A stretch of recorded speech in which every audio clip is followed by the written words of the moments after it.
That's the throttle, the wing control, the wing sweep indicator. Don't know what that is. I'd like to know. There's that little detail I was telling you I didn't know, but I saw it sticking out. The landing gear position. And if we look over here, here's the auxiliary compass, the ACM, the vertical, the horizontal situation display.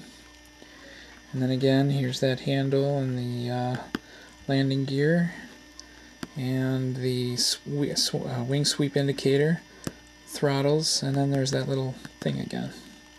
So I'm not sure what that is. I'd like to know if anybody knows, and this as well. It's not listed in my little chart, which is right here. But if we take a look over at the model, we'll see if we can see all these details. So here we go. We're going to my cockpit. So here we are. So we have the canopy ejection handle. Okay. We have the right panel and the left panel, the ACM unit, the vertical display with its knobs sticking out. See how they're all three-dimensional? And the horizontal display unit, the horizontal situation display.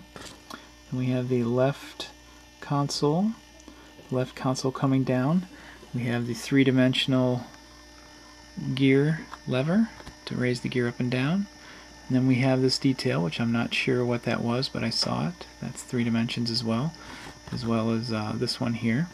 We have the throttle controls, which are actually movable. If I wanted to throttle up, I can certainly do that and throttle back down. And then we have the wing sweep indicator, as well as the left side console right here. And this is a cover I think it was made out of a rubberized plastic. Basically it's like a shade to keep all the controls in the shade. And then we have the heads-up display bubble right here that projects onto the actual canopy. And I want to kind of just show you really quickly how we did this to make it a real nice three-dimensional cockpit with all the controls, as you can see.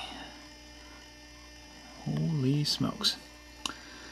That's a lot of detail. So, not to mention, what we'll be putting in here is a extremely detailed ejection seat as well. And I've made the other one already for the Rio. If we move back, there he is. I'm still painting it, but it's an exact duplicate because I molded a lot of these pieces. I molded the side piece here and the top pieces and the cushions, so they're all the same, so it was not very hard to build. It only took about 10 minutes to build up. And let me show you how I did this control panel here. First of all, let me just point to a few things. This is made out of masking tape. It very well mimics, if we look down at the book, the lens, the sunshade that they have. See how it's kind of bent and bowed and things. I wanted to give it that feel, so I used the tape, and it gives it a nice lens hood. The pieces were made out of foam. This is made out of the foam built up, laminated together. And for the different pieces, the way that some of the pieces are raised and some aren't. For instance, this is raised, and this is raised a little higher. And how I did that is I used foam, and I cut out little blocks. I used really thin sheets of plastic, and basically laminated them on there with glue. So I glued all around those shapes so I had a nice smooth surface. And then I applied the place cards to them. I have these printouts of the cockpits. I also have printouts of the side panel, and I reduced them down so they're at the same scale. So all I do is cut out the different instruments and stick them right on those different raised surfaces that I have. Pretty simple, but very detailed, and it really takes it to the next level. And for instance, these knobs here, that stick out, any big knobs that stick out, I end up putting them on there, as you can see. Just gives it a little more detail. The knob up there, there's the knob, if you can see it on the ACM unit up there. And the throttle controls, for instance, right here. And the wing sweep indicator, and I don't know what that is, and the landing gear and that other thing which I don't know. I made those all raised surfaces too. Now for the landing gear, that was actually pretty simple, because you know what that is?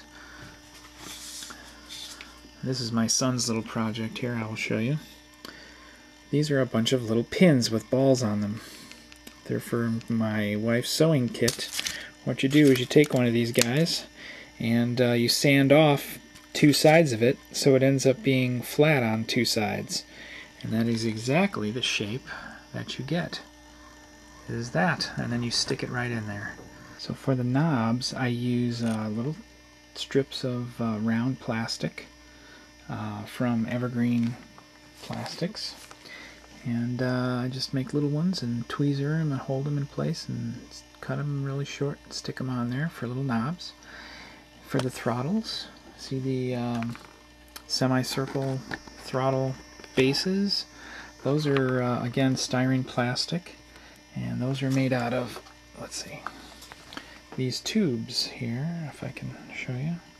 Just go these tubes and you cut them really thin like that, cut them in half, stick them next to each other, and you've got the throttles. And then little strips of plastic for the sticks of the throttle, and then the tops. I love to use train parts. I go to a store near me that has all these little boxcar train parts and things like that, and they have really, really cool details that you can grab. I love train parts. So I just have like a little bin of them.